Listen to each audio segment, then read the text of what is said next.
दोस्तों, राज कॉमिक्स के अंतर्गत पढ़ते हैं सुपर कमांडो ध्रुव का सनसनीखेज भाग, जिसका नाम है डॉक्टर वायरस। हमारे चारों तरफ के वातावरण में फैले रहते हैं इस दुनिया के सबसे सूक्ष्म जीव, जीवाणु एवं विषाणु यानी वायरस। मानवों के लिए बेहद घातक इन जीवों के वश में रहती है मनुष्यों की जान। पर ये वायरस जिसके वश में रहते हैं, उस महान और खतरनाक शख्सियत का नाम है डॉक्टर वायरस। अपनी हार मानकर मेरी वायरल फौज में शामिल हो जा ध्रुव, वरना मेरे वायरल मैन तेरे चिथड़े करके ही दम लेंगे। ध्रुव का सिर चाहे कट जाए, पर वह शैतान के आगे कभी नहीं झुकेगा। जीत आखिरकार सत्य और न्याय की ही होगी। कुल्लू की बर्फीली वादियों में से एक सड़क सांप की तरह बल खाती हुई बर्फ से ढकी गगनचुंबी चोटियों की तरफ बढ़ रही थी। सेना के कब्जे वाली यह सड़क कई सैन्य चौकियों को पार करती हुई एक गुप्त इमारत पर जाकर खत्म हो जाती है। यह इमारत वास्तव में अत्याधुनिक प्रयोगशाला है, जिसमें डॉक्टर वर्गीस जैसा प्रसिद्ध जीव वैज्ञानिक एक अत्यंत गुप्त प्रयोग कर रहा था। वेलकम जनरल, तुम एकदम ठीक समय पर आए हो। मैं अपने प्रयोग के अंतिम चरण में हूँ। ओ माय गॉड, यह कैसा पेड़ है डॉक्टर? ये मेरी 2 साल की मेहनत का नतीजा है जनरल। इस दुनिया में 2 तरह की जिंदा प्रजातियां होती है, एक मनुष्य की और दूसरी पौधों की। ये पेड़ इन दोनों प्रजातियों का मिला जुला रूप है। इसकी आकृति पेड़ जैसी जरूर है, पर यह पशुओं की तरह चल फिर सकता है, अपना खाना पीना खुद ढूंढ सकता है, और इसमें एक टैंक सी शक्ति है। कमाल है। मुझे तो देखकर यकीन नहीं हो रहा है।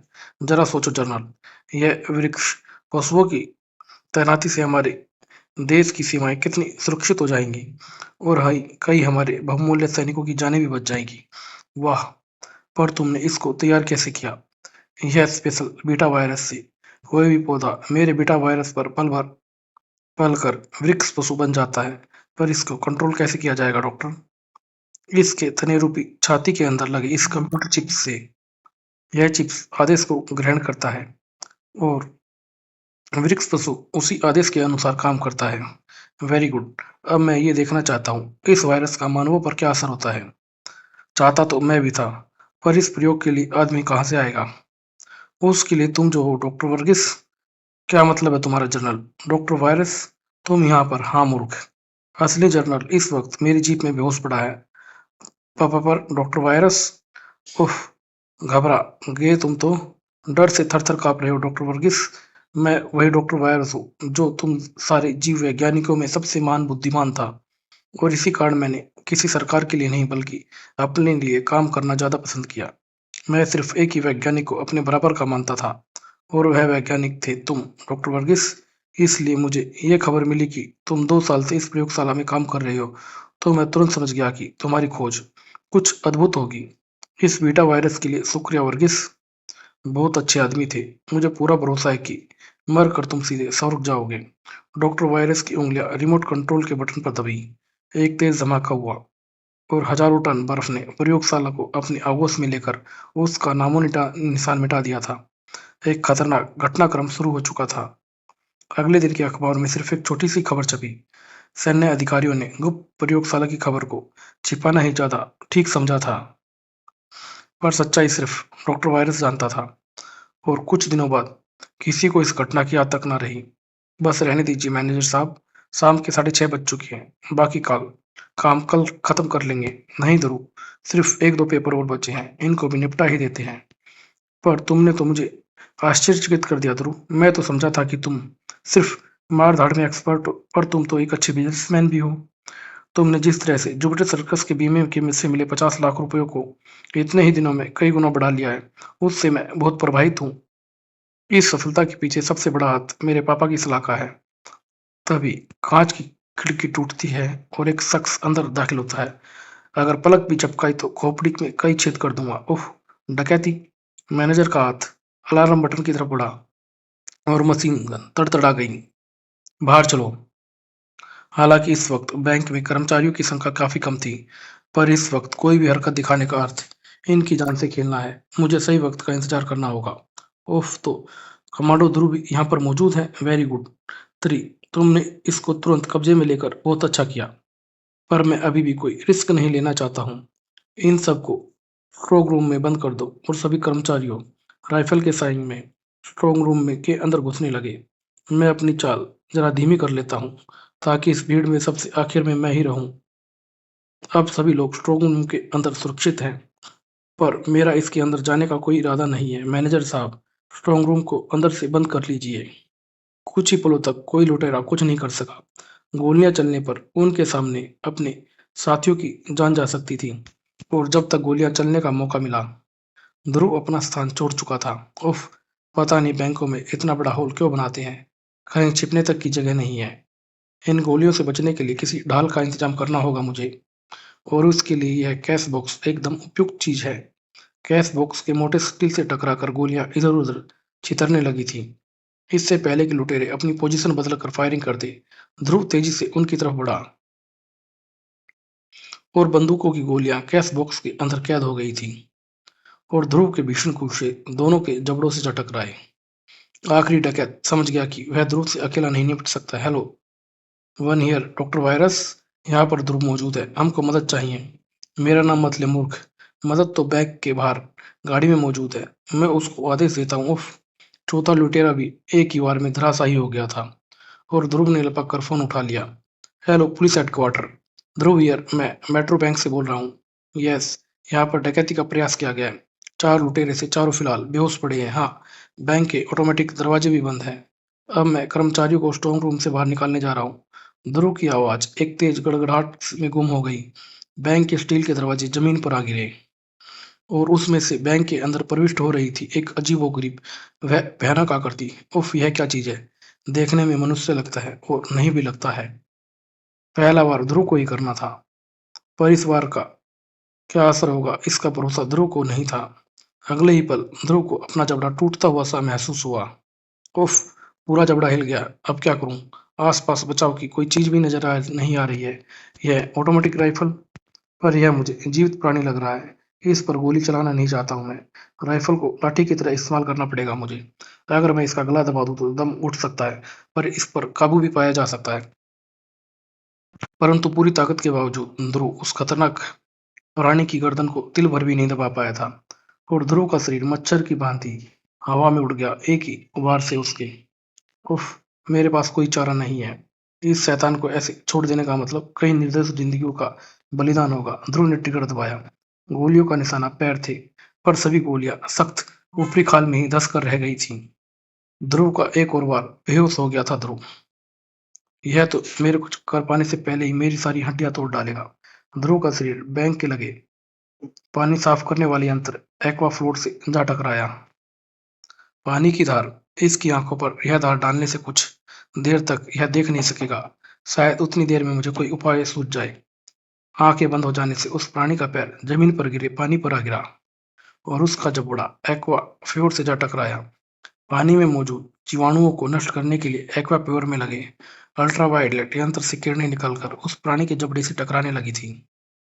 और कुछ देर बाद जब वह प्राणी ध्रुव की जकड़ से छूटकर पलटा, तो उसके चेहरे पर मानवीय खाल साफ नजर आ रही थी। यह क्या। इसकी ठोड़ी पर से लाल खाल कैसे गायब हो रही है। कुछ भी हो, अब यह सही जगह है, मेरे हमले का निशाना होगी। और एक भीषण वार से ही उस प्राणी का शरीर जमीन पर आ गिरा। डॉक्टर वायरस के साथ ध्रुव का टकराव शुरू हो चुका था। अब इसको अस्पताल पहुंचाना होगा। पिटाई भी मुझे ही करनी पड़ती है, और अस्पताल भी मुझे ही पहुंचाना पड़ता है। और फिर यह आखिर चीज क्या है डॉक्टर साहब। मुझे तो कुछ समझ में नहीं आया। मुझे थोड़ा थोड़ा समझ में आ रहा ध्रुव। मैंने अभी इसके खून की जांच की थी। इस जांच में मुझे एक रहस्यमय वायरस का पता चला है। मुझे यकीन है इसकी इस हालत का कारण है वायरस ही है। तुझसे लड़ते समय एक्वा प्योर से निकली अल्ट्रावायलेट किरणों ने इसके जबड़े पर से वायरसों को नष्ट कर दिया था, और उस स्थान से वायरसों के नष्ट होते ही उसकी खाल फिर से मानवों जैसी हो गई होगी। बातें तो समझ में आती है। मैंने भी पढ़ा है कि अल्ट्रावायलेट यानी पराबैंगनी किरणें कई प्रकार के जीवाणुओं और विषाणुओं को नष्ट कर देती है। पर ऐसा कौन चीज हो सकता है जो अच्छे भले इंसान को ऐसी भयानक स्थिति में पहुंचा दे। यह तो यही बता सकता है, पर इस वक्त यह कोमा यानी गहरी बेहोशी में है। हम इसको होश पे आने का इंतजार करना होगा, और तब तक कुछ भी अनहोनी हो सकती है। इस घटना से मुझे एक भयंकर खतरे की बू आ रही है। खतरा ध्रुव के अनुमान से कहीं ज्यादा भयानक था। चेज की पकड़ा गया। यह क्या बक रही हो, यह असंभव है। उसको पकड़ा आखिर किसने है। ध्रुव ने। मैं यानी डॉक्टर वायरस, इस दुनिया का सबसे बुद्धिमान और जीव वैज्ञानिक। मैं अपनी लेबोरेटरी में कई तरह के जीवाणु और विषाणुओं को डेवलप किया है और उन विषाणुओं के संतुलित मात्रा के इंजेक्शन लगा कर मैंने अपने लिए एक शक्तिशाली और खतरनाक वायरल मैनों की एक फौज तैयार कर ली है। और मेरी उसी फौज के एक भयानक वायरल मैन चेचकी को एक मामूली से छोकरे ने पकड़ लिया है और साथ ही साथ मेरे बैंक लूटने का प्लान भी बेकार कर दिया है। मुझे ढेर सारा पैसा चाहिए और तुरंत चाहिए, वरना मेरी सारी योजना ठप हो जाएगी। अभी मुझको अपनी लेबोरेटरी में बीटा वायरस का उत्पादन करने के लिए ढेर सारा रुपया चाहिए। वर्गीस वाला बीटा वायरस तो प्रयोग करने में ही खत्म हो चुका है और ऐन वक्त पर यह मूर्ख चेचकी ध्रुव से पिट गया। अगर चेचकी होश में आ गया तो हमारे लिए समस्या खड़ी हो सकती है। उस चेचकी को होश में नहीं आना चाहिए, उसको खत्म कर दो और उसके बाद ध्रुव को रास्ते से हटाने का काम सोचो। पर डॉक्टर वायस को यह पता नहीं था कि नेशनल फॉरेस्ट जैसी सुनसान जगह पर बनी उसकी प्रयोगशाला भी एक जोड़ी सुर्ख आंखें बड़े ध्यान से देख रही थी। और फिर राजनगर हॉस्पिटल में उस प्राणी की क्या हालत है डॉक्टर? मैं 2 घंटे पहले उसको देखने गया था, तब तक वह बेहोश था। तुम जाकर एक चक्कर लगाओ। और इसी वक्त चेचकी के रूम के बाहर। ये काम मुझे सबसे खराब लगता है राम सिंह, बस गधों की तरह पहरा देते रहो। तेरा क्या ख्याल है? बोलता क्यों नहीं यार? 32 वह प्राणी 40 नंबर में है, आगे वाले मोड़ से दाहिने हाथ पर। और बेहोश चेचकी के कमरे में एक रोंगटे खड़े कर देने वाली आकृति घुसी थी। मोड़ से मुड़ते ही ध्रुव को खतरे का सिग्नल सामने नजर आया। कमरे के अंदर एक लिजलिजा हाथ चेचकी का ऑक्सीजन मास्क उतार उसकी नाक और मुंह को अपनी गिरफ्त में ले चुका था। और जब तक ध्रुव कमरे के दरवाजे पर जाता, चेचकी का शरीर, उसकी धड़कनें खामोश हो चुकी थी। उफ, एक और भयंकर प्राणी। क्या नर्क का कोई दरवाजा खुल का रह गया है? पर यह तो कोई और भी इसमें इस बेहोश प्राणी को खत्म कर दिया, पर क्यों? अब उस घृणित आकृति वापस दरवाजे की ओर बढ़ रही थी। कोड़क के रास्ते से हट जा छोकरे। कोड़क नाम तो पट्टे पर फिट बैठ रहा है, पर मैं इसको जाने क्यों दे सकता हूँ, वरना फिर मुझे इस षड्यंत्र की जड़ तक कौन पहुंचाएगा? ध्रुव की बंधी मुट्ठी कोड़क की तरफ लपकी और ध्रुव को अपना हाथ किसी मोटे गद्दे में धंसता हुआ महसूस हुआ। तू तो कोड़क से लड़ना चाहता है लड़के, ले मैं तेरी इच्छा पूरी किए देता हूँ। ध्रुव की चकित आंखों के सामने कोड़क के हाथों ने रबड़ बैंड की तरह लंबा होकर उसको जकड़ लिया, ध्रुव के शरीर को अपनी कुंडली में कैद कर लिया था। और एक झटके से ध्रुव का शरीर लट्टू की तरह घूमता हुआ दरवाजे के बाहर आकर गिरा। उफ, यह तो उस लाल राक्षस से भी ज्यादा खतरनाक जीव लग रहा है। मुझे तो लगता है इससे पहले कि मैं इसके जरिए इसके बोझ तक पहुंच चुकूं, यह मुझे अपने जरिए भगवान तक पहुंचा देगा। इधर एक जिंदगी मौत का संघर्ष चल रहा था और दूसरी तरफ डॉक्टर वायरस की लेबोरेटरी में अठासा गूंज रहा था। हा, बन गया। मैंने वर्गीस वाले बेटा वायरस को अपनी ही लैब में डेवलप कर लिया है, पर मेरा वायरस उससे कहीं ज्यादा असरदार होगा। अब मुझे रोकने वाला दूर दूर तक कोई नहीं है। परंतु डॉक्टर वायरस को रोकने वाला दूर नहीं बल्कि उसके पास ही था, और वह था पृथ्वी पर मौजूद हर तरह के पेड़ पौधों का राजा, वन पुरुष, जो काफी देर से डॉक्टर वायरस की हर हरकत पर नजर रखे हुए था। कमाल है, ऐसे वृक्ष तो मैंने पहले अपनी पूरी जिंदगी में कभी नहीं देखे। आखिर ये किस प्रजाति का वृक्ष है? शायद मेरे प्रश्नों का उत्तर यह वृक्ष ही मुझे दे। वन पुत्र ने तने पर अपना हाथ रखा तो एक खास तरीके से रगड़ा और पेड़ में एक संदेश परिलक्षित होने लगा। लेकिन वन पुत्र यह नहीं जानता था कि इन पेड़ों की को आकृति नहीं बल्कि बीटा वायरस ने उगाया है, और वे उसकी भाषा को नहीं समझते हैं। वन पुत्र के संदेश देते ही वृक्ष पुत्र के अंदर फिट ऑटोमेटिक अटैक सिस्टम चालू हो गया और वृक्ष की शाखा रूपी भाव ने वन पुरुष को अपनी जकड़ में ले लिया था। और वन पुरुष के संदेश देते ही अंदर laboratory of danger signal laboratory के अंदर पहुंचने लगे थे। अरे, ये तो खतरे के सिग्नल है, यानी किसी ने मेरे पेड़ों के साथ छेड़छाड़ की है। और बाहर, वाह, मेरा एटॉमिक अटैक सिस्टम बिल्कुल सटीक काम कर रहा है। इसकी तो टेस्टिंग भी हो गई। अब मैं इस बीटा वायरस की टेस्टिंग इस इंसान पर करना चाहता हूँ। उफ, शैतान ने एक ग्राहक को खुद ब खुद मेरे पास भेज दिया। वन पुत्र की फैली आंखों के सामने एक चमकती सुई उसके शरीर की ओर बढ़ रही थी और वह असहाय खड़ा देख रहा था। और इसी दौरान एक भीषण संघर्ष और भी जोर पकड़ रहा था। इस घोड़क के गद्देदार शरीर पर तो मेरे जोरदार से जोरदार वारों का भी कोई असर नहीं हो रहा है, और यह एक ही घूंसे में मुझे पूरे ब्रह्मांड के दर्शन करा दे रहा है। रेडियोपैथी कक्ष, जहाँ पर रोगियों का इलाज रेडियो विकिरणों के द्वारा किया जाता है। यह कोड़क भी मुझे किसी वायरस का शिकार लग रहा है। यानी विकिरणों के द्वारा अगर इसके शरीर के वायरसों को नष्ट कर दिया जाए तो यह अपने असली रूप में आ जाएगा और तब इस पर काबू पाना एक मामूली सी बात होगी। ध्रुव के अचानक और ताबड़तोड़ हमले ने कोड़क को बोचका कर दिया था और ध्रुव को उसे ठीक जगह पर पटकने का एक मौका मिल गया था। शिकंजे कस गए और कोड़क का शरीर मशीन के अंदर जा घुसा। मशीन के चालू होते ही अदृश्य किरणों की किरणें कोड़क के शरीर पर बरसने लगी और कोड़क का शरीर तड़पने लगा था। पर तभी कोड़क का हाथ रबड़ की तरह खींचकर लंबा होने लगा और मशीन को पावर पहुंचाने वाले बिजली के तार टूट कर नीचे आ गिरे। अगले ही पल कोड़क का गद्देदार शरीर दबकर बंधनों से बाहर फिसल गया था। कोड़क ने अपना भागने का इरादा बदल लिया था। अब उसका पूरा ध्यान ध्रुव को अपने रास्ते से हटाने में लग गया था और ध्रुव उसके अमानवीय शिकंजे में साए उसका मस्तिष्क धीरे धीरे अंधेरे की गर्त में जाने लगा था। जिंदगी और मौत में सिर्फ एक सांस की दूरी रह गई थी। तभी अस्पताल के बगल में बह रही नहर में एक तेज हलचल ने कोड़क का ध्यान अपनी ओर खींचा। कुछ समझ पाने से पहले ही कोड़क ने अपने लिजे शरीर को हवा में उड़ता हुआ पाया। नहर से निकलकर एक रहस्यमय आकृति कोड़क और ध्रुव की तरफ बढ़ रही थी। नहर से निकला हुआ अजीबोगरीब बर्फ मानव कम से कम कोड़क का दोस्त तो नहीं था। कोड़क खुद भी उस बर्फ मानव के एकाएक आ जाने से चकित था। पर इस वक्त वह किसी भी से भी लड़ने को तैयार था, लेकिन उसको बर्फ मानव की शक्तियों का कोई अंदाजा नहीं था। अमानवीय फुर्ती से बर्फ मानव ने कोड़क के दोनों हाथों को पकड़ लिया और कोड़क के पूरे शरीर में एक तेज ठंडी लहर दौड़ गई। उसका पूरा बदन लपक कर सर्द होने लगा। अपनी सारी शक्तियां उसको खत्म महसूस हुई। कुछ ही पलों में कोड़क अपने होशोवास खो बैठा था और ध्रुव के होश वापस आ रहे थे। ध्रुव ने बर्फ मानव को अपनी तरफ मुड़ते हुए देखा और तभी शोर होने लगा। अस्पताल की तरफ से भागते हुए कई लोग घटनास्थल की तरफ आ रहे थे। बर्फ मानव पल भर के लिए टुटका और फिर उसने नहर में छलांग लगा दी। एक और अजीबोगरीब प्राणी, ये आखिर था क्या? कोड़क का दुश्मन या फिर मेरा दुश्मन? बर्फ मानव किसका आदमी था यह तो किसी को भी नहीं मालूम था। पर कोड़क की मदद के लिए डॉक्टर वायरस का एक और आदमी अस्पताल के बाहर मौजूद था और इस अफरा तफरी में किसी ने भी उसको अस्पताल से बाहर जाते नहीं देखा। नेशनल फॉरेस्ट के छोर पर बनी डॉक्टर वायरस की प्रयोगशाला, जहां पर वनपुत्र एक भयंकर खतरे का सामना कर रहा था।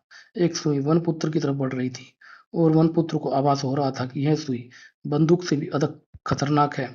उसने अपनी पूरी जंगली शक्ति का इस्तेमाल किया और उसका एक पैर वृक्ष पशु के शिकंजे से आजाद हो गया। अगले ही पल डॉक्टर वायरस पर एक भरपूर लात पड़ी। इंजेक्शन के टुकड़े टुकड़े हो गए। डॉक्टर वायरस क्रोध से पागल हो उठा। ठहरो, गोली मत चलाना। इसके टुकड़े टुकड़े तो मेरा पालतू वृक्ष पशु करेगा। इसी बहाने इसकी टेस्टिंग भी हो जाएगी। वृक्ष पशु अटैक! आदेश मिलते ही वृक्ष पशु के शाखा रूपी हाथ वनपुत्र के शरीर को दो विपरीत दिशाओं में खींचने लगे। वृक्ष पशु की शक्ति के सामने वनपुत्र की ताकत मामूली सी थी। परंतु इससे पहले कि वनपुत्र के शरीर को वृक्षपुत्र चीर डालता, वनपुत्र के मुंह से एक अजीब सी चीख निकली और अगले ही पल डॉक्टर वायरस अपनी जिंदगी की सबसे आश्चर्यजनक दृश्य देख रहा था। वनपुत्र की एक ही पुकार पर जंगल के छोर पर लगा ल्यूकेलिप्स का एक पेड़ बड़ी तेजी से नीचे झुका और उसकी शाखाओं ने वृक्ष पशु के तने को कसकर पकड़ लिया था। एक तेज झटके से वृक्ष पशु की जड़ें जमीन से बाहर आ गई। वनपुत्र वृक्ष पशु के चुंगल से बचकर दूर जा गिरा। पर इसके बाद भी ल्यूकेलिप्स की शाखाओं ने वृक्ष पशु के शरीर को नहीं छोड़ा था। उससे आजाद होते ही जड़ें जमीन से बाहर आ जाने के बावजूद भी वृक्ष पशु खड़ा हुआ था और वह वनपुत्र के टुकड़े करने वाले आदेश को नहीं भूला था। एक खूनी संघर्ष होना अभी बाकी था। इसके विपरीत राजनगर अस्पताल में फिलहाल शांति थी। तुम्हारा ख्याल एकदम सही था ध्रुव। इसके शरीर में एक अजीब सा जीवाणु मौजूद है जो कोढ़ के जीवाणु से मिलता जुलता है। इसकी यह हालत उसी जीवाणु के कारण है। एक और जीवाणु का शिकार। अब मुझे याद आ रहा है डॉक्टर, उन बैंक लुटेरों में से एक लुटेरे ने ट्रांसमीटर पर अपने बॉस को डॉक्टर वायरस के नाम से संबोधित किया था। उस समय मैंने उस पर ज्यादा ध्यान नहीं दिया, पर अब मुझे यकीन हो गया कि इन प्राणियों के बॉस का नाम डॉक्टर वायरस ही हो सकता है। पर सवाल तो यह है कि उस तक पहुंचा कैसे जाए। यह गोल कांटा मुझको कोड़क के पैर में घुसा हुआ मिला। अगर इससे तुमको कोई सूत्र मिल सके तो। यह एक जंगली पेड़ का कांटा है और राजनगर के पास सिर्फ एक ही जंगल है, नेशनल फॉरेस्ट। मुझे मेरे ख्याल से मेरे सवालों का जवाब वही मिलेगा। पर नेशनल फॉरेस्ट में कोड़क की हार की खबर ध्रुव से काफी पहले पहुंच चुकी थी। बर्फ मानव और उसने कोड़क पर हमला किया। अगर मैं ठीक समझ रहा हूं तो यह सिर्फ एक ही। पर डॉक्टर वायरस की बात मुंह में ही रह गई, क्योंकि उसी पल लेबोरेटरी का एक हिस्सा धराशायी होकर रह गया था। वृक्ष पशु ने एक और पेड़ को जड़ से उखाड़ दिया था। वनपुत्र एक शक्तिशाली दुश्मन के लिए अपना लड़ाई का तरीका बदलने को मजबूर हुआ। उसने जमीन को थपथपाया और जमीन में लगे असंख्य घास के तनों ने अपनी जड़ों को जमीन के अंदर और गहराई तक बढ़ा दिया। और अपनी पकड़ मजबूत हो जाने के बाद घास के तिनकों ने अपने आकार को तेजी से बढ़ाना शुरू किया और वृक्ष पशु के शरीर पर चारों तरफ से घासें लिपट गई थी। वृक्ष पशु का हर अंग अलग अलग दिशाओं में खिंचने लगा था और उसी पल एक गाड़ी तेजी से शहर की तरफ बढ़ी। जल्दी जल्दी चलो सकुरा, अगर यह बर्फ मानव वही है जो मैं समझ रहा हूं तो सबसे पहले हमको उसे रोकने का इंतजाम करना होगा। वह दुष्ट भाग रहा है। इसने मेरे दोस्त पेड़ों का एक विकृत रूप बनाकर इनको बदनाम करने की कोशिश की है। मैं इस दुष्ट को बगैर सबक सिखाए नहीं छोड़ूंगा।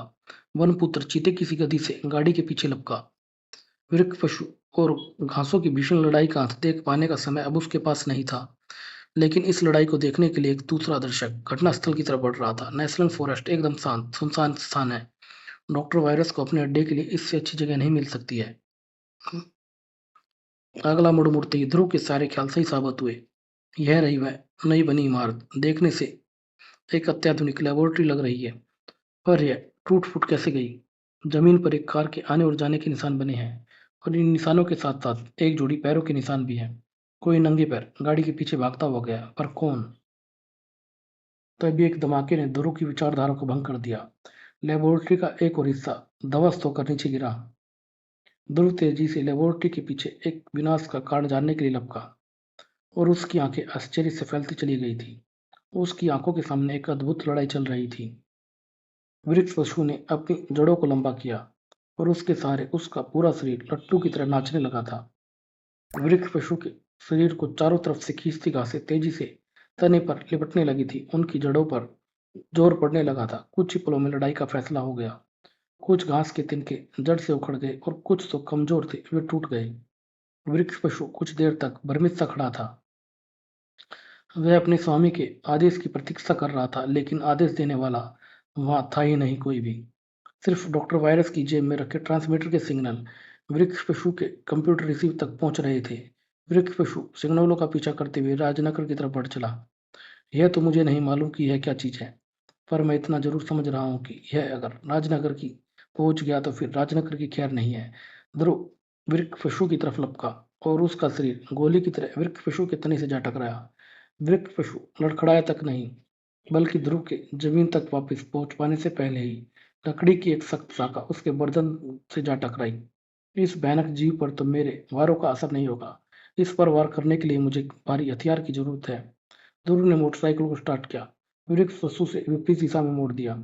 पल भर के लिए वृक्ष पशु को ऐसा लगा मानो ध्रुव उससे डरकर भाग रहा है, पर कुछ दूर जाकर ध्रुव ने मोटरसाइकिल को वापस मोड़ा। उसका हाथ एक्सीलेटर पर पूरा घुमा। स्पीडोमीटर की सुई 100 पर थिरकने लगी और मोटरसाइकिल एक मिसाइल की सी रफ्तार से वृक्ष पशु से जा टकराई। वृक्ष पशु ये वार नहीं झेल पाया और उसका पूरा शरीर लड़खड़ाकर नीचे आ गिरा। इस भीषण टक्कर से मोटरसाइकिल की टंकी भी टूट कर चूने लगी। पेट्रोल ने बहकर वृक्ष पशु के पूरे तनों को भिगो कर रख दिया था। ध्रुव किस्मत ने ध्रुव को एक अच्छा मौका दिया। उसने एक तेज झटके से मोटरसाइकिल का स्पार्क प्लग खींच लिया। एक किक लगते ही स्पार्क प्लग से कई चिंगारियां निकलकर वृक्ष पशु के कंट्रोल पेट्रोल से भरे तनों पर आ गिरी। देखते ही देखते वृक्ष पशु का शरीर शोलों में गिर गया। ध्रुव ने जीत की खुशी में एक लंबी सांस खींची, पर तभी वृक्ष पशु के माथे से एक रिसल से द्रव की धार फूट निकली और उसके तने रूपी शरीर पर दौड़ रही आग की लपटें शांत होने लगी। हालांकि मोटरसाइकिल की वृक्ष पशु एक बार फिर ध्रुव की ओर बढ़ा और इस बार ध्रुव उसके चुंगल में फंस गया। हालांकि मोटरसाइकिल की टक्कर से वृक्ष पशु का तना काफी क्षतिग्रस्त हो गया था, पर उसकी अमानवीय ताकत में कोई कमी नहीं आई थी और उसको जो वन पुत्र को चीरने का आदेश मिला था उसका पालन अब वह ध्रुव के शरीर पर कर रहा था। और राजनगर में डॉक्टर स्वर्गीय डॉक्टर वर्गीस के मकान में एक नया घटनाक्रम शुरू हो रहा था। कौन हो तुम लोग? क्या चाहते हो? तुम दोनों को मिसेस वर्गीस? पर घबराओ मत, हम तुमको कोई नुकसान नहीं पहुंचाएंगे क्योंकि तुम्हारे रहने से हमको कोई नुकसान नहीं पहुंचेगा। क्या मतलब? बाहर चलो। कुछ ही मिनटों बाद जब एक कार डॉक्टर वर्गीस के घर से बाहर निकली तो किसी ने भी उस पर ध्यान नहीं दिया था। और राजनगर के दूसरे कोने में अब मुझे और भी ज्यादा पैसों की जरूरत है। मुझको अपनी पूरी लेबोरेटरी को फिर से बनवाना पड़ेगा। और डॉक्टर वायरस अगर इस वक्त ध्रुव की हालत देख सकता तो वह ध्रुव की चिंता करना छोड़ देता, क्योंकि ध्रुव की जिंदगी की कहानी अब खत्म होने ही वाली थी। जिस वृक्ष पशु ने यूक्टिलिस को जड़ से उखाड़ देने की ताकत थी, उसकी पकड़ से बिना मरे छूट पाना असंभव था। और सबसे पहला काम ध्रुव के ठिकाने लगाना है, वरना वह हमारे प्लान में रुकावट डालता ही रहेगा। तब मुझे एक तीर से दो शिकार करने हैं। ध्रुव खुद भी बचने की उम्मीद छोड़ चुका था। तभी उसकी आंखों के आगे आशा की एक किरण चमक उठी। यह पतला सा तार कैसा है? इतना तो स्पष्ट है कि इस पेड़ को प्रकृति ने नहीं बनाया है, उसको वैज्ञानिक तरीके से पैदा किया गया है। इसको कंट्रोल करने के लिए इसके अंदर यंत्र लगे हैं, और यह तार उन यंत्रों से ही जुड़ा है। इस तार को तोड़ देने से यंत्र यंत्र भी बेकार हो जाने चाहिए। वैसे भी कोशिश करने से कोई हर्ज नहीं है। तार को तोड़ना इतना आसान नहीं था, क्योंकि ध्रुव के हाथ और पैर वृक्ष पशु के शिकंजों में जकड़े हुए थे, पर ध्रुव का सिर अभी भी आजाद था। लचीले बदन के एक ही मोड़ ने ध्रुव के दांतों को तार तक पहुंचा दिया, और सिर के एक झटके से तार खींचकर बाहर आ गया। तार खींचते ही कंप्यूटर रिसीव मृत हो गया। एक चिड़चिड़ाहट के साथ वृक्ष पशु के शिकंजे ढीले पड़ गए थे। आदेश के अभाव में वृक्ष पशु के शरीर की हरकत बंद हो गई थी, और ध्रुव आजाद हो गया। उफ, मौत को इतने करीब से मैंने पहले कभी नहीं देखा है। यह भी डॉक्टर वायरस का ही नमूना लगता है। इन कुकार प्राणियों को बनाने के पीछे डॉक्टर वायरस का जरूर खूनी मकसद है, और वह मकसद पूरा हो पाने से पहले ही मुझे उसको पकड़ना होगा। लेकिन ध्रुव से पहले कोई और भी डॉक्टर वायरस तक पहुंच चुका था। आओ आओ, मैं तुम्हारा इंतजार कर रहा था। मैं जानता था कि तुम मेरे पास जरूर आओगे। देखो, यह फोटो मैंने कब से तुम्हारे लिए संभाल कर रखी है। अब ध्यान से मेरी बात सुनो। आज डायमंड एक्सपोर्ट एसोसिएशन 30 करोड़ के हीरो का एक शिपमेंट लंदन भेज रहा है। हीरो से लदा कंटेनर राजनगर बंदरगाह पर खड़ा है। पर वे हीरे लंदन ने डॉक्टर वायरस के पास पहुंचने चाहिए, और यह काम तुम करोगे। ध्रुव के लिए डॉक्टर वायरस तक पहुंचने के रास्ते खुलने से पहले ही बंद होते जा रहे थे। तो यह यंत्र उस चलते फिरते पेड़ के अंदर लगा था ध्रुव। यह दरअसल एक छोटा सा कंप्यूटर चिप्स है। इसमें दिए गए आदेश रिकॉर्ड हो जाते हैं, और अब वे रिकॉर्ड नष्ट हो गए हैं। इससे अब तुमको कोई मदद नहीं मिल सकती है। तो अब मैं क्या करूं? डॉक्टर वायरस तक कैसे पहुंचा जा सकता है? ओह, मेरे पोर्टेबल फोन पर किसी की कॉल आ रही है। Hello Dhruv here. लड़के ध्यान से सुनो, मैं सिर्फ एक बार बोलूंगा। अब से ठीक आधा घंटे बाद राजनगर डॉकयार्ड में डकैती डाली जाएगी। डकैती डॉकयार्ड की लैन नंबर 5 में कंटेनर नंबर 13 पर डाली जाएगी। अरे, कोई आ रहा है। पर तुम कौन हो? सुनो, पुलिस को खबर क्यों नहीं की? ओह, फोन कट गया। क्या मुझे पुलिस को खबर करनी चाहिए? नहीं, हो सकता है ये खबर झूठी हो। फोन करने वाले ने अपना नाम तक नहीं बताया है। पर कुछ भी हो सकता है, मुझे वहां जाना ही पड़ेगा। अगर वहां पर सचमुच कोई गड़बड़ हुई तो पुलिस को मैं वहां से सूचित कर दूंगा। पर खबर एकदम सही थी। एक बार फिर नंबर चेक कर लो, मैंने विस्फोटक फिट कर दिया है। यही कंटेनर है यार, नंबर 13। डायमंड एक्सपोर्ट एसोसिएशन का माल इसी के अंदर रखा है। तू जल्दी से पीछे भाग कर जा। कुछ ही पलों बाद रिमोट कंट्रोल के एक धमाके से दरवाजे के परखचे उड़े, और कंटेनर के लोहे के दरवाजे के टुकड़े हवा में बिखर गए। उफ, हीरो वाला डिब्बा उठाओ, और यहाँ से रफू चक्कर हो लो। कुछ ही देर बाद दो लुटेरे हीरो भरा बॉक्स लेकर कंटेनर से बाहर निकले और कार की तरफ लपके, पर वे वहां तक पहुंच ना पाए। अगले ही पल ध्रुव कार के अंदर से गाड़ियों की एक बौछार ध्रुव की ओर लपकी, लेकिन झूलते ध्रुव तक कोई भी गोली नहीं पहुंच पाई थी। ध्रुव ने बंदूकधारियों की बेहोशी को दुनिया में पहुंचा दिया था, लेकिन ध्रुव का भी उनको भाग देने का कोई इरादा नहीं था। अब की बार दोनों बदमाश दोबारा नहीं उठ सके। पूरी लड़ाई 1 मिनट भी नहीं चली। कोई भी बदमाश यह सोच नहीं सकता था कि ये दो कोड़ी के गुंडे ध्रुव के सामने 2 मिनट भी नहीं ठहर पाएंगे, सिवाय डॉक्टर वायरस के। तुम्हारा फोन सुनकर ध्रुव डॉकयार्ड पर जरूर पहुंचेगा, और वहां पर वह अपनी मौत से मिलेगा। 30 करोड़ के हीरे और ध्रुव की मौत की खबर मेरे पास एक साथ पहुंचेगी। पर लड़ाई खत्म हो चुकी थी, और ध्रुव जीत चुका था, या फिर एक नई लड़ाई अभी बाकी थी। हीरो का डब्बा अब किसी के अमानवीय पैरों के नीचे दबा था। ध्रुव ने नजरें उठाई। और उसने बर्फ मानव की दूसरी झलक देखी। उफ! अब मुझे यकीन हो गया कि उस डकैती के पीछे भी डॉक्टर वायरस का ही हाथ है, क्योंकि तुम्हारे जैसे नमूनों को डॉक्टर वायरस के अलावा और कोई नहीं बना सकता है। पर तुमने कोडक पर हमला क्यों किया था? जौ में एक ठंडी थरथराती आवाज गूंजी। मैं तुमको मारना नहीं चाहता, मेरे रास्ते से हट जाओ। तुम जा सकते हो बर्फ मानव, लेकिन बगैर इस बॉक्स के। अगले ही पल यह स्पष्ट हो गया कि बर्फ मानव का इरादा पक्का है, लेकिन ध्रुव आने वाले खतरे को भांप चुका था। इसलिए पहला बार उसके शरीर को छू ना सका, और बर्फ मानव के शरीर पर एक भीषण वार हुआ। परंतु वो इससे टकराते ही पल भर में मेरे जूते इतने ठंडे हो गए हैं कि जैसे कई घंटे बर्फ में दबे रहे हों। यानी मुझे इस बात का खास ख्याल रखना होगा कि मैं इसकी पकड़ में ना आ जाऊं, और दूर से ही इस पर मैं वार करूं और काबू पाऊं। बर्फ मानव लड़खड़ा कर गिरा। नीचे गिरते गिरते उसका हाथ उठा और उसकी उंगलियां सीधी हुई। उसमें से धुंध की एक लहर निकलकर चेन से टकराई। देखते ही देखते चैन बर्फ से ढक गई थी। ध्रुव के हाथ ठंडे हो अपने आप चैन से छूट गए, और अब की बार धुंध की किरण का निशाना ध्रुव के पैर थे। पल भर में ध्रुव के दोनों पैर बर्फीले शिकंजों में जकड़ गए थे। अब ध्रुव हिल भी नहीं सकता था, और इस शिकंजे को तोड़ पाना उसकी ताकत के बाहर की बात थी। पर बर्फ मानव खुद ध्रुव की तरफ नहीं बढ़ा। उसने हवा में फूंक मारी, और गीली समुद्री हवा में मौजूद पानी के कण जमकर आपस में जुड़ने लगे, और बात ही बात में पानी की कणों ने जुड़कर एक विशालकाय बर्फ के गोले का रूप ले लिया था। और एक जोरदार किक से बर्फ का गोला तेज रफ्तार से ध्रुव की तरफ बढ़ने लगा। इन मनोभारी गोले के नीचे दबने का एक ही मतलब था, एक कुचलती और दर्दनाक मौत। और ध्रुव इस मौत को अपनी तरफ बढ़ते देखने के अलावा और कुछ नहीं कर सकता था। पर तभी ध्रुव का शरीर अपने आप जमीन से ऊपर उठा, और बर्फ का गोला दीवार से टकराकर टुकड़े टुकड़े हुआ। यह काम तो सिर्फ एक ही आदमी कर सकता है, और वह आदमी है वनपुत्र।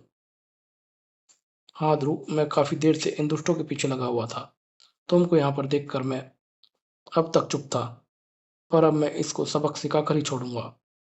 वनपुत्र के इशारों पर सिर्फ धरती के पेड़ पौधे ही नहीं, बल्कि समुद्री पौधे भी समझते हैं। वनपुत्र के एक आदेश पर सीवरों के एक झुंड से अपना आकार बढ़ाकर बर्फ मानव को जकड़ लिया, और धीरे धीरे उसकी गिरफ्त कसने लगी थी। पानी की ठंडक में रहने वाले समुद्री सिवारों पर बर्फ मानव की ठंडक का कुछ खास असर नहीं हो रहा था। पर बर्फ मानव के पास अद्भुत शक्तियां थीं। उसने अपने शरीर के तापमान को और नीचे गिरा दिया। सारी सीवरें मृत होकर उसके बदन से नीचे आ गिरी। अच्छा, यानी इस प्राणी के पास शक्ति इसकी ठंडक है, इसलिए इस पर ऐसी चीज से वार करना होगा जिस पर ठंडक का कोई असर ना हो, जैसे लकड़ी। वनपुत्र का इशारा हुआ, और कई जड़ें मोटी कंक्रीट को तोड़ती हुई इस तह से बाहर आई।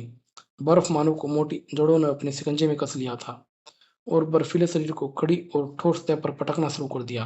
बर्फ मानव के बदन से बर्फ के टुकड़े उड़ उड़कर हवा में छूटने लगे थे। अब यह दुष्ट मेरी पकड़ से बचकर भाग नहीं पाएगा। वनपुत्र अपने दुश्मन को कमजोर समझने की भयंकर भूल कर रहा था। बर्फ मानव ने अपने शरीर के तापमान को और भी कम किया, और बर्फ के टुकड़े के शरीर पर बर्फ की और परतें चढ़ने लगी थीं। उसका शरीर मोटा होने लगा, जड़ों के शिकंजे ढीले पड़ने लगे, और आखिरकार जड़ों का शिकंजा खुल ही गया। अब बर्फ मानव आजाद हुआ। जड़ें एक बार फिर उसकी तरफ लपकीं, और उसी पल आश्चर्यचकित शक्ति दिखाते हुए उसने जड़ों को जड़ से उखाड़ दिया। बर्फ मानव ने वनपुत्र के दोनों हमलों को बेकार कर दिया था। अब वह वनपुत्र को कोई भी मौका देने के मूड में नहीं था।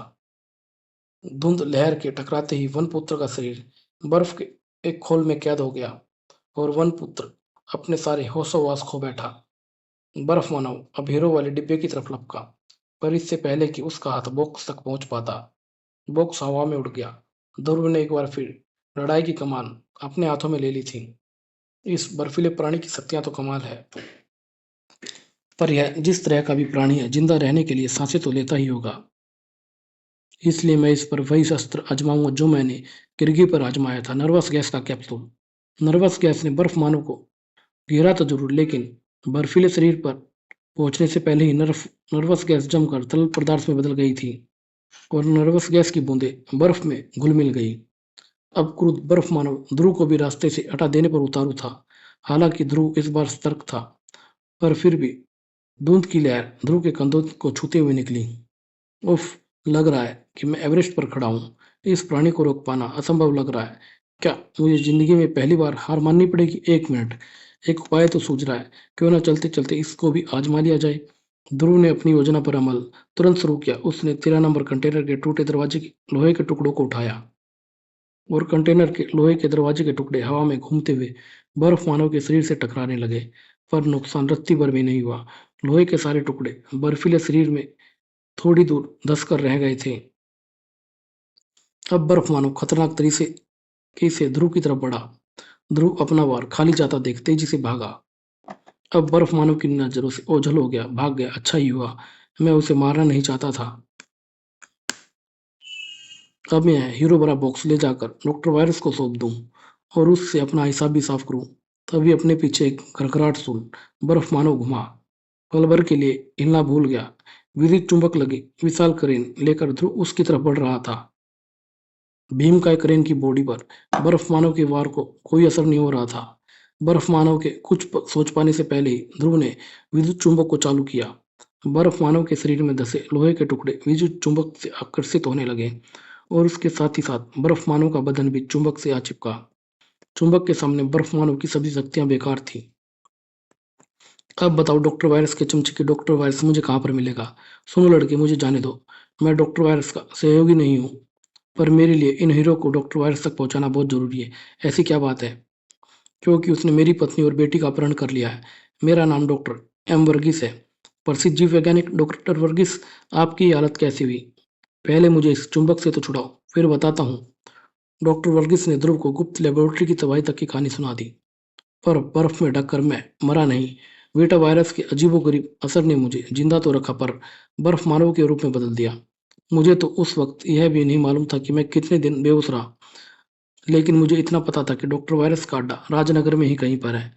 होश में आते ही मैं नदियों के अंदर तैरता तैरता राजनगर तक पहुंचा। जिस वक्त तुम कोड़क से लड़ रहे थे, उसी वक्त संयोगवश मैं नहर के रास्ते से गुजर रहा था। कोड़क पर नजर पड़ते ही मैं समझ गया कि यह प्राणी डॉक्टर वायरस का आदमी है। मैं उसको बेहोश करके अपने साथ ले जाना चाहता था, ताकि उससे डॉक्टर वायरस का पता मालूम कर सकूं। पर तुम्हारे होश में आ जाने से और हॉस्पिटल स्टाफ के घटनास्थल पर पहुंचने से मुझे खाली हाथ ही भागना पड़ा। और फिर जब तक मैं डॉक्टर वायरस को ढूंढ पाता, उसने मेरे परिवार का अपहरण कर लिया और उसको मारने की धमकी देकर मुझे इस डकैती के लिए भेज दिया। ओ, यानी मुझको डकैती पड़ने की सूचना डॉक्टर वायरस ने ही भेजी थी। उसको पूरा यकीन होगा कि मुझे डॉक्टर वायरस के रास्ते से हटा देंगे। अब मुझे समझ आ रहा है। आप उन पुत्र को होश में लाइए, फिर मैं डॉक्टर वायरस को ठिकाने लगाने की योजना बनाता हूँ। और इसी वक्त ये देखो डिप्टी, मैंने वीटा वायरस में और सुधार करके वीटा वायरस प्लस बना लिया है। तुम सकुरा को बुलाओ और हाँ, क्लोरोफॉर्म तैयार रखना। और लेबोरेटरी से थोड़ी दूरी पर मुख्य इमारत के पास एक नया घटनाक्रम शुरू होने वाला था। उफ! इतनी कड़ी धूप में पहरेदारी क्या जिंदगी है। पसीने की धारें बह रही हैं। इस समय तो हम लोगों को हिल स्टेशन की बर्फीली वादियों में होना चाहिए था। अगले पह दोनों पहरेदारों की इच्छा राजनगर में ही पूरी हुई। दुनिया की सबसे शक्तिशाली और अजीबोगरीब टीम अपना कमाल दिखाने जो जा रही थी। ये दोनों तो गए, मेरी पत्नी बेटी उस कमरे में कैद है, पर वहां तक पहुंचा कैसे जाए? वह तो मुझ पर छोड़ दो। वन पुत्र का आदेश पा एक बेल तेजी से दीवार पर चढ़ने लगी। खिड़की तक पहुंच बेल सलाखों पर लिपटी और पूरी खिड़की हवा से दीवार से अलग हो गई। बच्चा चिल्लाने लगा। देखते ही देखते बेल ने दोनों को अपनी गिरफ्त में ले उनको सुरक्षित खिड़की से बाहर खींच लिया। लेकिन इसी वक्त डॉक्टर वायरस अपने डिप्टी के साथ लैब से बाहर निकल आया। बेचारा सकुरा क्लोरोफॉर्म सूंघते ही चित हो गया। उसको तो बीटा वायरस प्लस के इंजेक्शन का दर्द तक महसूस नहीं हुआ होगा। पर मेरा प्रयोग कामयाब रहा। सकुरा अब वही बन गया जो मैं चाहता था। अब मुझे इस वायरस का उत्पादन बड़े पैमाने पर करना है, और ऐसे कम से कम 5,000 प्राणियों की फौज। डॉक्टर वायरस बोलते बोलते चुप हो गया, क्योंकि उसके सामने बर्फ मानव के साथ खड़ा था ध्रुव। ओह, तुम आ गए और ध्रुव को भी साथ ले आए। Very good. पर वे हीरे कहाँ हैं?